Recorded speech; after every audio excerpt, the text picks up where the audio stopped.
hope you all are very well and enjoying our online classes.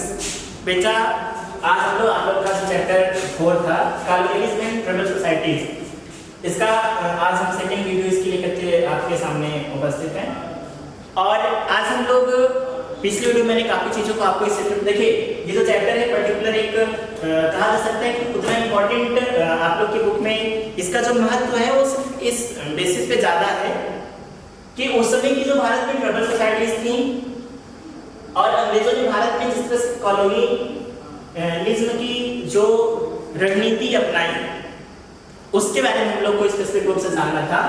तो पिछली video में हमने आपसे बात किया था और अच्छे से इस चीज को समझाने की कोशिश की थी कि जो हमारी ट्राइबल सोसाइटीज थी वो कौन थी और कैसे उन्होंने अपने आप को, देखिए हमने आपको समझाया था कि इससे पहले जो आप लोगों ने पढ़ा था वो पढ़ा था कि आपने जो हिस्ट्री शुरू की है वो आप लोगों ने मॉडर्न हिस्ट्री पढ़ना शुरू किया था। आप लोगों ने ये पढ़ना शुरू किया था कि भारत में अंग्रेज जब आते हैं तो अंग्रेजों के इस्टेब्लिशमेंट, और अगर दूसरी तरीके से हम बात करें तो भारत में जो मुगल डायनेस्टी होती है बेटा, जो मुगल डायनेस्टी होती है जिसका टाइम फ्रेम होता है 1526 से लेकर के, और जिस समय भारत में अंग्रेज आते हैं उस समय शाहजहां शासन कर रहे होता है।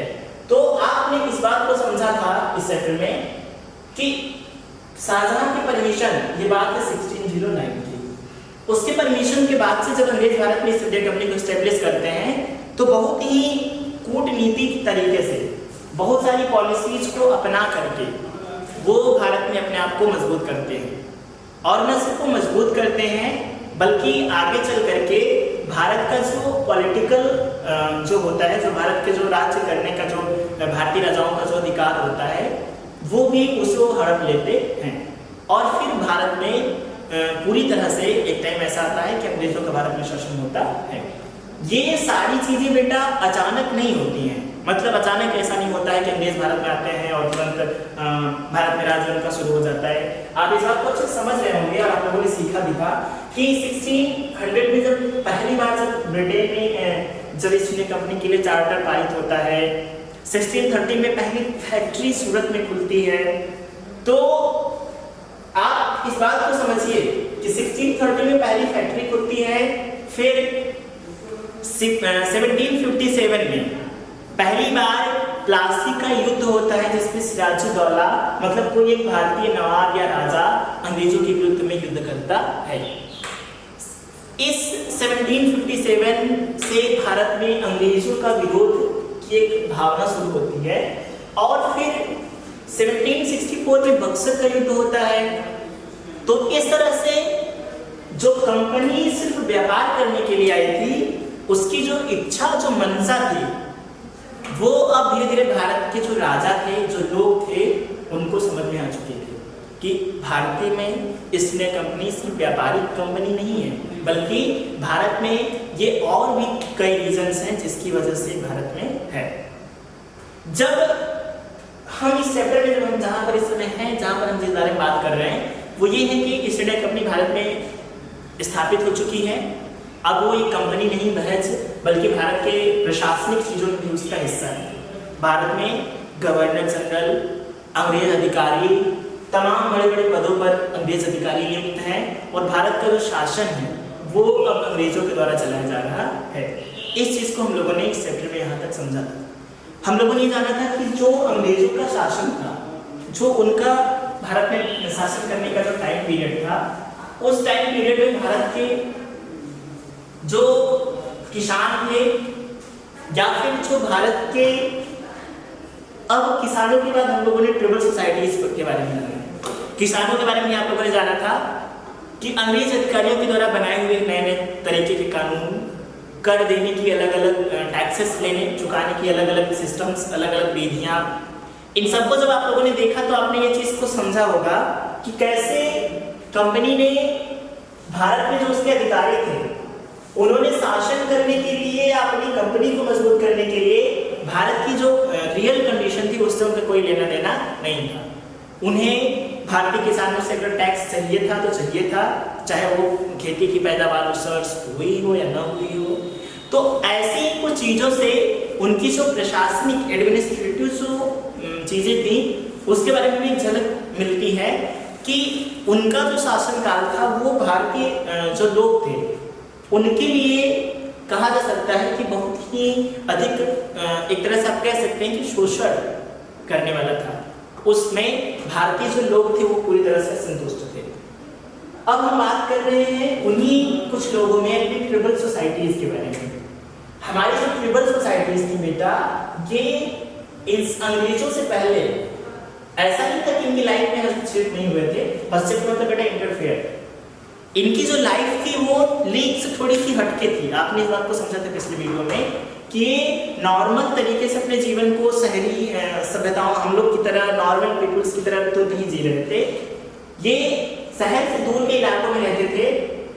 और जब अंग्रेजों की जो पॉलिसीज थी, जब उसकी वजह से जब इनके ऊपर जब प्रभाव पड़ना शुरू हुआ तो इन लोगों ने भी अंग्रेजों का विरोध करने की कोशिश की। वो प्रभाव कैसे शुरू हुआ आज हम लोग उसको भी जानेंगे। तो ट्रिबल सोसाइटीज की लाइफ पर अंग्रेजों के जो इफेक्ट्स थे, ठीक है, या फिर ऐसे आप समझ लीजिए कि life tribal societies in British rule. British rule में ट्रिबल सोसाइटीज की लाइफ कैसी थी, कैसे इनका जीवन था, उसके बारे में हम लोग समझेंगे। तो देखिए, सबसे जो पहली चीज थी वो थी लॉस ऑफ पावर। इसको आप ऐसे समझ लीजिए कि अभी तक ट्रिबल सोसाइटीज के जो नियम और कार्य कानून होते थे उनके खुद के बनाए हुए होते थे। खुद का मतलब ये प्रायः जंगलों में रहते थे और ये अपने मुखिया या अपने सरदार, अपने समुदाय का जो इनके चीफ होता था, जो हेड होता था, ये सिर्फ उसकी सलाह या उसी के कानूनों को, उसके आदेशों को मानते थे। इनकी जो पॉलिसीज थी वो सिंपल थी। ये जंगलों में रहते थे और वहीं से झूम खेती के द्वारा, झूम खेती बेटा खेती करने की विधि है। इस विधि में क्या करते थे लोग, किसी जंगल में लोग जाते थे, ये अपने स्थान को कंटिन्यूअस बेटा चेंज करते रहते थे, ठीक है। तो ये जिस जगह पे जाते थे उस जंगल में क्या करते थे, सबसे पहले वहां पर आग लगा देते थे। आग लगाने से क्या होता था कि जो पेड़ पौधे पत्तियां थी वो जल जाती थी और उनकी जो राख होती थी उसी से वो जो जमीन वहां की होती थी वो उपजाऊ हो जाती थी, तो जिससे फसल की जो पैदावार होती थी वो अच्छे ढंग से होती थी। तो झूम खेती करते थे और अपना इनका जो रहन सहन के जो इनके तरीके थे वो इनके खुद के बनाए हुए थे। पर जो अंग्रेज थे उन्होंने जब भारत में आप समझ रहे हैं कि जब उन्होंने ईस्ट इंडिया कंपनी को मजबूत करने की कोशिश की तो कैसे उन लोगों ने इन लोगों के ऊपर प्रभाव जमाया, इसको समझिए आप। जैसे मान लीजिए कि एक छोटा सा एग्जांपल मैंने आपको पिछली बार बताया था, याद कराना चाहूंगा आपको कि झारखंड के हजारीबाग के पास कुछ ट्रिबल सोसाइटीज थी, जिसका नाम ट्रिबल सोसाइटीज थी, वो शासन कर वो वहां पर मतलब रह रही थी, ठीक है। अंग्रेजों के शासन के समय में उन सोसाइटीज को जबरदस्ती कोयले की खदानों में अंग्रेजों ने अपनी अलग अलग फैक्ट्रीज में इनको मजदूरों की तरह लगा दिया।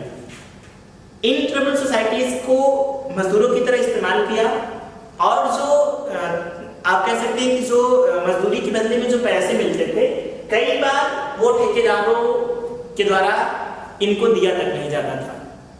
और ऐसा भी है बेटा, एग्जांपल्स कुछ हमारे पास है कि इनको कई बार घर भी लौटने नहीं दिया जाता था, मतलब इन चीज पार्ट से उठाकर लाए जाते थे अंग्रेजों की फैक्ट्रीज में, वहीं पर काम करते थे और कई बार घर लौटने भी नहीं पाते थे।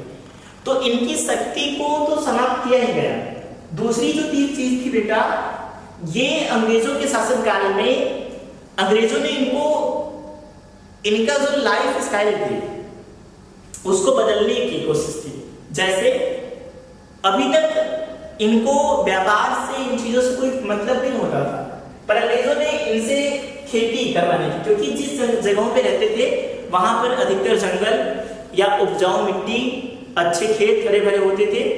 तो अंग्रेजों ने इनसे कपास की, अफीम की, इन खेतियों में भी इनका प्रयोग करना शुरू किया। तो वो क्या करते थे कि इन खेती को करने के लिए इन ट्रिबल सोसाइटीज को जो थे वो कर्ज देते थे। कर्ज ठेकेदारों के माध्यम से, थर्ड पार्टी के माध्यम से इन तक पहुंचवाते थे और उन कर्ज के बदले में ये लोग उन्हीं कर्ज के पैसों से खेती करते थे।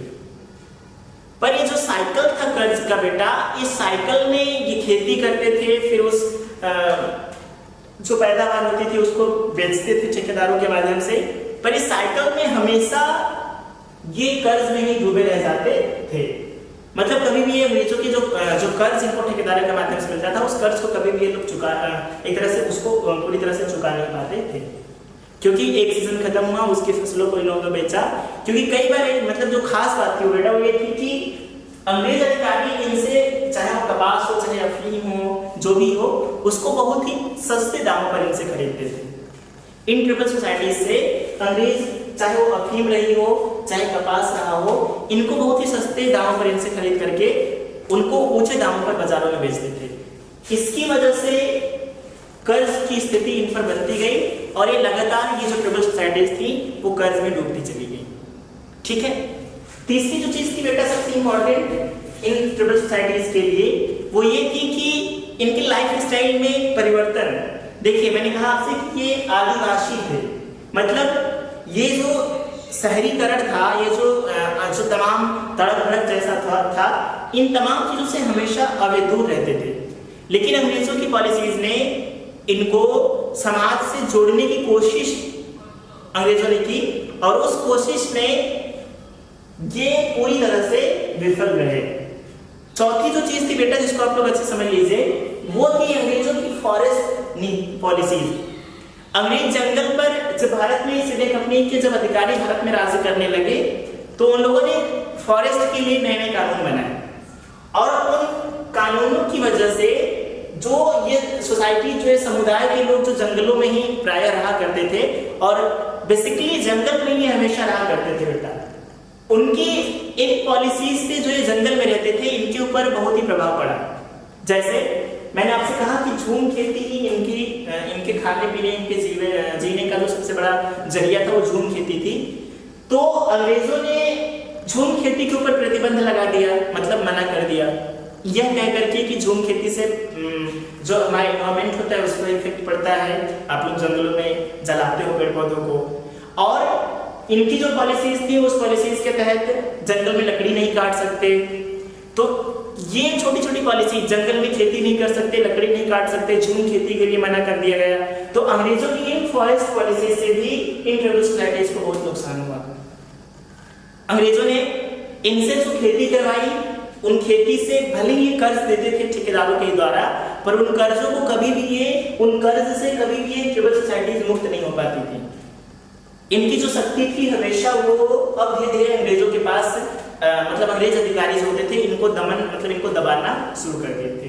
अभी तक क्या था बेटा कि ट्राइबल सोसाइटीज थी, इनके ऊपर ऐसा नहीं था कि इससे पहले जो शासन करते थे वो लोग छूट थी, पर उनकी पर्सनल लाइफ में, उनकी लाइफ स्टाइल में परिवर्तन अभी तक नहीं हुआ था।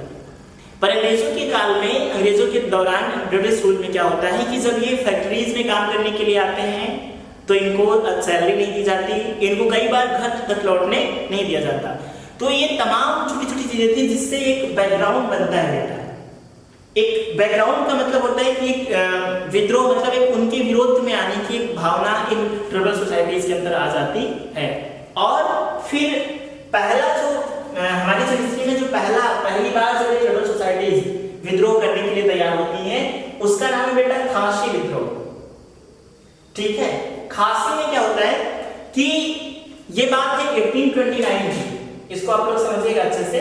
ठीक है, कैसे जो अभी तक अंग्रेजों की पॉलिसीज से दूर रहती थी, जिनका अभी तक विद्रोह या फिर किसी का विरोध करने जैसी कोई भी चीजें नहीं थी, जो खुद को आदिवासी थी और अपने एक अलग लाइफ स्टाइल में व्यस्त थी, वो लोग कैसे विद्रोह पर उतर आते हैं इस बात को समझिएगा। तो यही तमाम घटनाओं ने बैकग्राउंड तैयार क्रिएट किया और उस बैकग्राउंड के बाद 1829 में पहली बार खासी रिवोल्ट होता है। रिवोल्ट, तो खासी रिवोल्ट में क्या होता है इसको समझ लीजिए। 1829 की बात है जब अंग्रेज अधिकारी खासी से होकर के एक रास्ता बनाना चाहते हैं। वो रास्ता जो होता है ये खासी लोगों का, मतलब एक रोड बनाना चाहते हैं, हाईवे।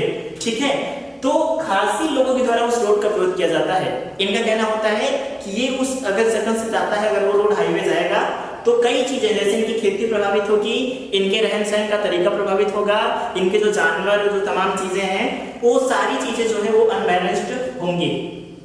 तो खासी विद्रोह में इन्हीं चीजों का मुद्दा बना करके खासी जो खासी ट्राइबल सोसाइटीज है इसके लोग अंग्रेजों के विरुद्ध में उतर आते हैं।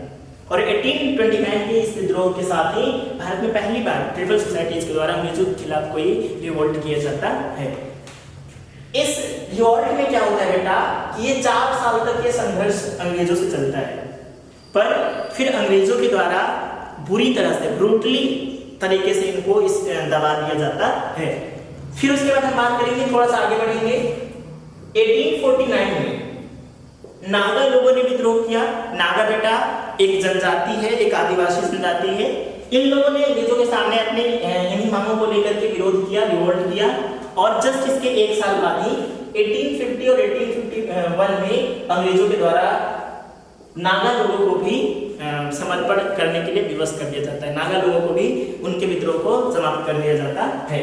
फिर 1855 में संथाल जनजाति होती है, जिसके बारे में आप समझ लीजिए कि ये वही जनजाति है जो झारखंड में उस समय रहा करती है, हजारीबाग के पास, और वहां से कुछ इन्हीं जनजाति कुछ लोगों को अंग्रेज फैक्ट्री में कोयले की खदानों में काम करने के लिए ले आते हैं। ठीक है, तो 1855 में इन्हीं चीजों की वजह से इनको सैलरी नहीं दी जाती है, घर लौटने नहीं दिया जाता है, और कोयले की खदानों में जबरदस्ती इनसे काम करवाया जाता है। अंग्रेज और इनके बीच में ठेकेदार नियुक्त किए जाते हैं जो शोषण इनका करते हैं। तो इसी के विरोध में 1855 में संथाल लोगों के द्वारा भी विद्रोह कर दिया जाता है, और ये विद्रोह जस्ट उसी साल समाप्त कर दिया जाता है। फिर 1910 में आप बस्तर में विद्रोह होता है, 1940 में महाराष्ट्र के वर्ली में विद्रोह रिवोल्ट होता है। तो ये जो टाइम टू टाइम ये जो ट्राइबल सोसाइटीज विरोध करती हैं, अंग्रेज बहुत ही आसानी से इनको दबा भी देते हैं, बहुत ही आसानी से इनके विद्रोह को समाप्त भी कर देते हैं। उसका रीजन ये होता है बेटा कि एक पर्टिकुलर एक छोटे से इलाके के लोग होते हैं और ये रिवोल्ट तो करते हैं, पर कोई सैनिक या कोई आर्मी पावर इनके पास होती नहीं है। तो बहुत ही आसानी तरीके से, बहुत ही आसान तरीके से अंग्रेज अधिकारी इन पर्टिकुलर हर एक विद्रोह को, हर एक रिवोल्ट को दबाने में सक्षम होते हैं। तो आप लोगों ने इस चैप्टर में बेटा इन चीजों को पढ़ा, और हमें विश्वास है कि आप लोगों ने दोनों ही वीडियोस में पहले, इससे पहले और इसको अगर आप लोग दोनों को अगर एक साथ एक बार फिर से कोलैप्स करके चीजों को अगर एक बार फिर से मेमोराइज करेंगे, तो आप लोग जो इस चैप्टर की जो मेन बेसिक थी कॉलोनियलिज्म और ट्राइबल सोसाइटी, उसको अच्छे से समझ पाएंगे। तो दोनों ही वीडियोस को एक बार फिर से आप लोग अच्छे से देखिएगा, और नेक्स्ट वीडियो में हम अगले टॉपिक के साथ आपके साथ होंगे। तब तक के लिए आप एक बार फिर से चीजों को रिवाइज करिए, घर पर रहिए बेटा, अपना ख्याल रखिए, और अगर अभी तक आप लोगों ने बुक्स नोटबुक्स न खरीदी हो तो खरीद लीजिए, और जल्दी से अपने फेयर वर्क को स्टार्ट करिए, जिससे आप लोग की जो पढ़ाई है थोड़ी ट्रैक पर आ सके। तो ठीक है बेटा, बस आज के लिए इतना ही। घर पर रहिए, अपना ख्याल रखिए, सुरक्षित रहिए। धन्यवाद।